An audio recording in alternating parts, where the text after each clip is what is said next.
Hello everyone, it's November 27th, 2012. Guess what day it is? It's Tuesday! It's Harp Tuesday! And this is a special Harp Tuesday because just almost exactly 2 years ago, I think it was November 29th, 2012, I released my first Harp Tuesday episode. So this is a 2-year anniversary, and episode 50, as it turns out, is today. So that means I've averaged almost an episode every 2 weeks, which is pretty good.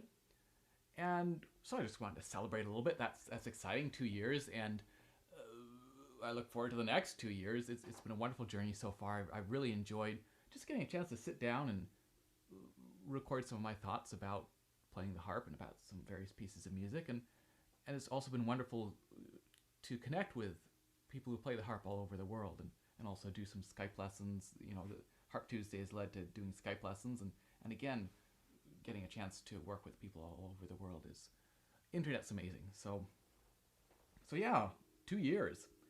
And this episode here today is the conclusion, and I know I promised to do it last week, but had a bunch of orchestral stuff come up, but here we are with the conclusion of my look at Ank van Campen's variations on a Welsh Carol, which, as I mentioned in the previous episode, was a favorite of mine, and it's a lovely piece. So we looked at the opening theme and then the first 3 variations. And I was talking more just about some of the ways to approach it in terms of looking at it musically and not as much technically. And so then let's look at variation 4. And variation 4 is it stands out as being in some ways a little more difficult than some of the other ones. For one thing, we have all these thirds in the right hand,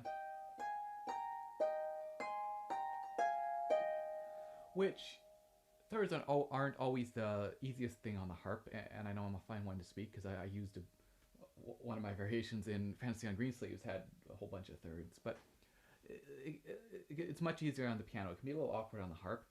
And when you're practicing it, and this is of course not necessarily musically, but technically when you're practicing it, one thing to think about is that wrist motion, that raising of the knuckles to get away from the string, to relax your arm, and then to let you approach from above,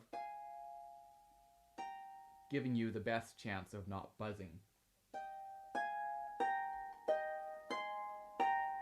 And I know as it goes faster, maybe there's not much of a wrist movement at all, but certainly as you learn it and are practicing it slowly, definitely think about that wrist movement. And I found on this one, as I was working it up, that just coordinating the 2 hands felt a little more difficult here than some of the other variations. So just give yourself a little extra time on this one. And let me just play it through here.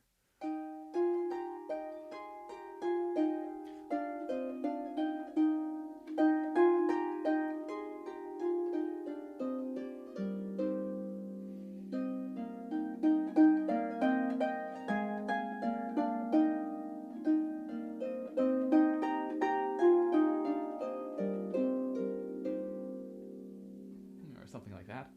And so musically, this one stands out as being, it's kind of the highest register until we get to the 7th variation, but it has a lighter feel because most of the piece is kind of dark. It's in this nice, rich, dark register of the harp. And now here we are, we're an octave higher, and it's got more sort of a wistful, lighter feel to me. And so sort of keeping that in mind,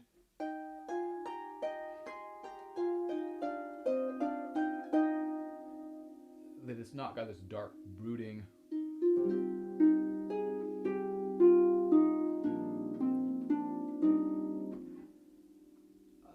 that it's much more, it's not necessarily carefree, but it's definitely a lighter quality to it.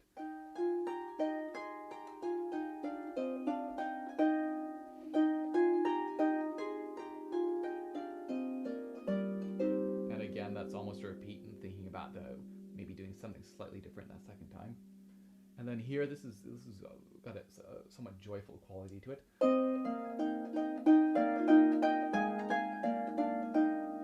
But even so, it's still, even though this variation is somewhat lighter and maybe not quite as sad, we still hear it in the various harmonies that it's not just,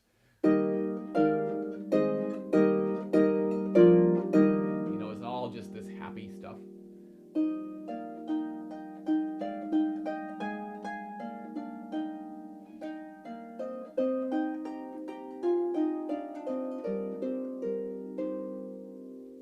So anyway, I think thinking lighter and recognizing that it's in some ways a more difficult variation to fit together, and so just being patient with yourself and working on that a little bit extra.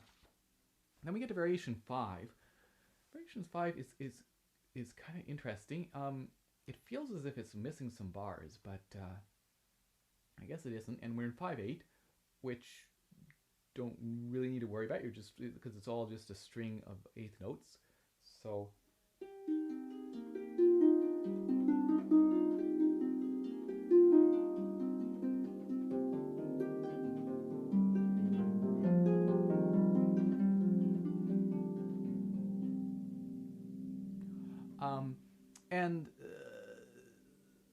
so we want that to be quite smooth, to have those notes flow quite nicely so that nothing is necessarily popping out at us.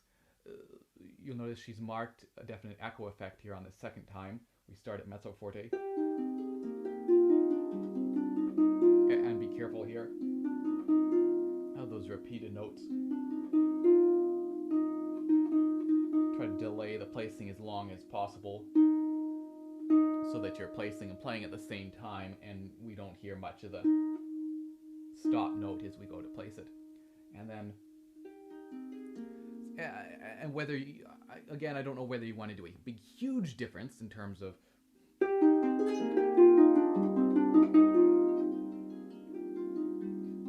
whatever the notes are. But I think a subtle difference is nice, just a little bit of a echo effect.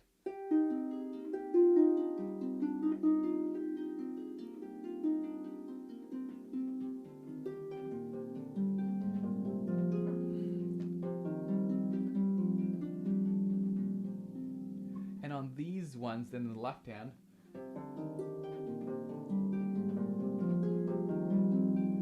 trying to make them not feel too heavy, because we're on these big thick strings and all this sound, and it tends to, they're all vibrating, it can get a little muddy, but just trying to make that kind of match up to the feel when we're up here.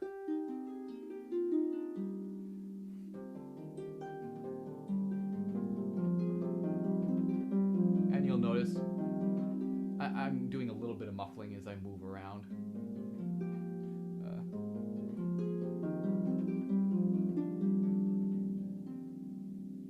And I think, again, we're not any sort of big retard at the end, that it just kind of, it ends.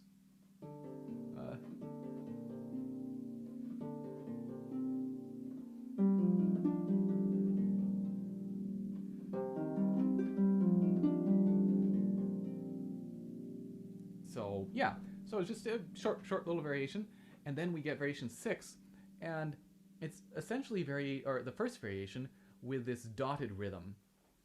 And I'm not exactly sure why she switched it into 6/8 here, because she's doubled then the time value of a lot of notes. It's possible that she wants this one to go quite a bit faster, but I don't know. I think you certainly can think a little bit more movement. It's got this dotted rhythm, which kind of has a drive to it.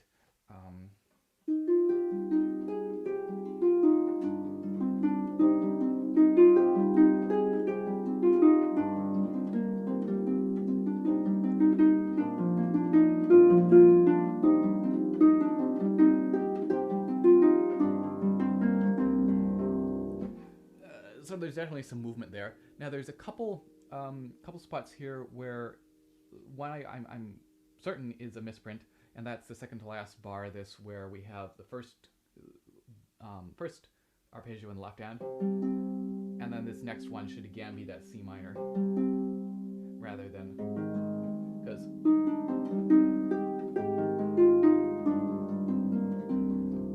I'm pretty sure it's just, again, supposed to match up with what we've done every other time.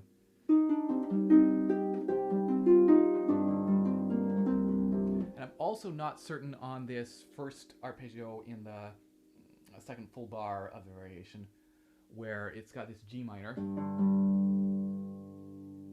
which works, but in previous variations we actually have a B flat major there, so not a big deal either way, and I wish I could tell you definitively which is which, but anyway, just something to think about, I guess, as you play through it. So starting this one, again, thinking about paying attention to these smaller notes that lead us into it, so we can hear clearly what's going to be happening.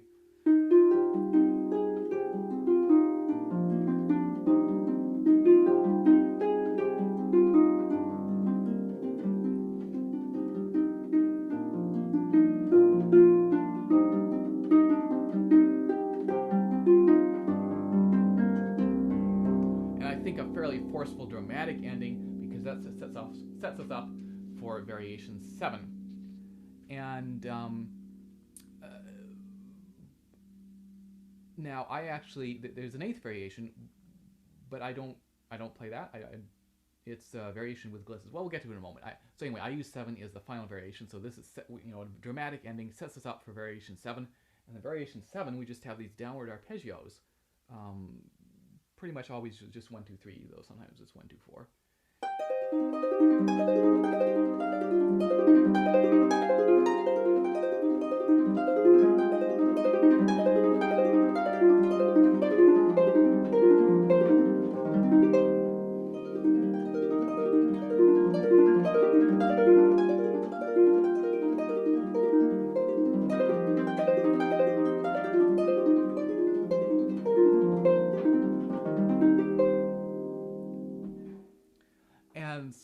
So I think that's a nice place to end.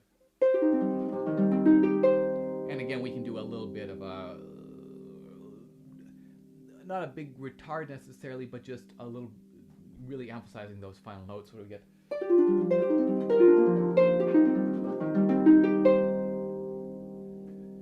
And finish it off. So in this, what's important, of course, is to try to make it as even as possible. So we just hear it as tick, tick, tick, tick, tick, tick, tick, tick.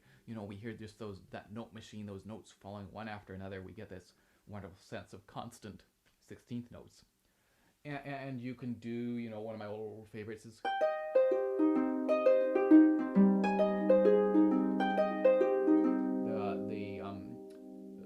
slow, fast, or short, long, however you want to see it, however you prefer to call it, but sort of that dotted rhythm.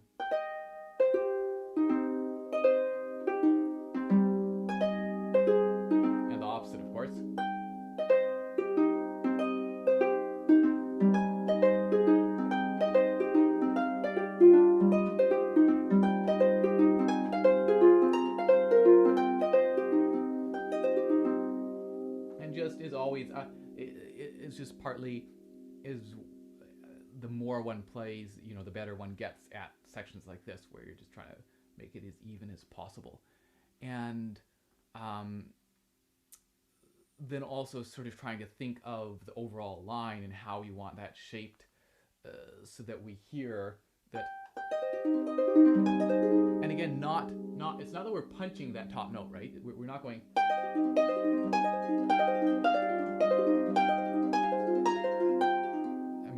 If you want to, but I don't like it that way. I think we're going to hear that downbeat. We're going to hear that note. And if we're paying attention to it as a tune, it's going to be there.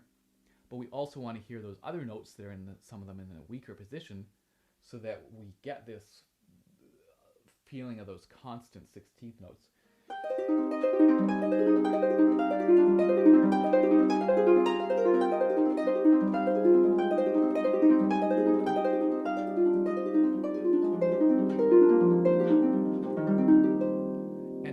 Actually might be kind of nice to back off a little bit because it's kind of unexpected. You know, we're in this kind of exciting mode, and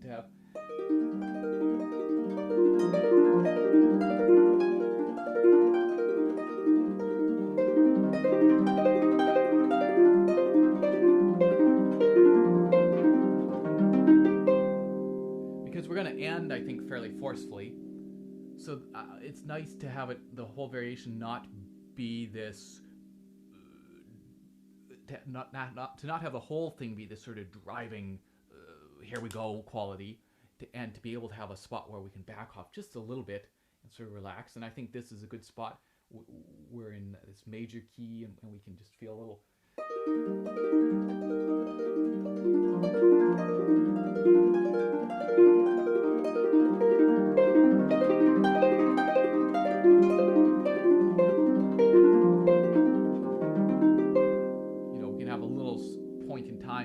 Where it feels like it's just floating and not necessarily going ahead. So there you have the whole thing. Yeah, as I mentioned, there is a variation 7, which has these. Well, it's on the pedal harp. At least we can do this.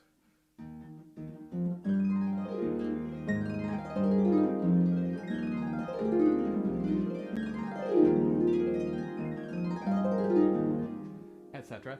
And to me, glisses aren't necessarily my favorite harp technique. I know they're very harpy. They're beautiful. They're wonderful, but I don't know. Just aesthetically, they're not my favorite thing, and I feel that this last variation, after variation 7, which is so brilliant, it's got all this nice fast stuff happening, and just I feel is really effective. I find variation 8 doesn't necessarily match up as well with it. So if I were to perform this, I would finish with variation 7. But of course, you know, you're welcome to go on at variation 8.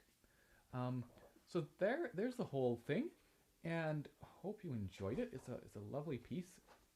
And I'm going to finish by trying to play it for you, the whole thing.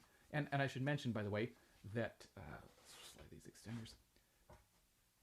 That it's often helpful with a piece like this, because if I'm playing variations 1 through 7, that's 4 pages. It can be helpful to actually photocopy the original, and that lets you. Here I'm able to spread all 4 pages out and not have to worry about any page turns. So that's always something to keep in mind, that sometimes page turns that might be difficult from the original may be easier if you photocopy it, or sometimes, you know, just photocopy 1 page and flip it out or something like that. But always something to keep in mind. So let's give this a try.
Well, there you have it. Ank van Campen's variations on a Welsh Carol. Hope you enjoyed it, and I will see you in 2 weeks' time. Cheers.